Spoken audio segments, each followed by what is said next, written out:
Good day, guys. I'm your boy Jason as a manager. I'm here to take you on today's tutorial on how to edit your site title. So, guys, basically, your site title is the name your website or blog carries and is always located at the top left corner of your website. So, guys, there are many reasons why you need to change your site title regularly, but for this video, I'll be saying the major two. So, firstly, relevancy. As your website evolves, the content you create and focus of your website might shift. So you need to edit your site title regularly to match the focus of your recent content.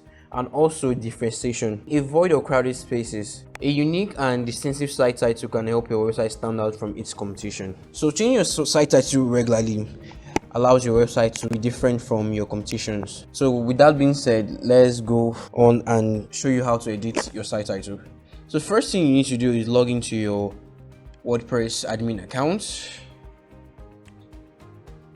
Then go over to settings, general. So guys, the first page that comes here is where you put in your new site title you may want to use.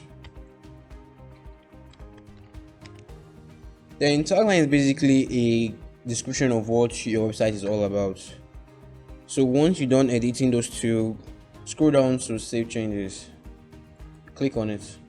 So guys, once you're done saving changes, that's it, you successfully created and changed your site title. So for that being said, for more importance on reasons why you need to change your site title, go to the description on this video below. That's it, guys. Thanks for watching this video. See you later.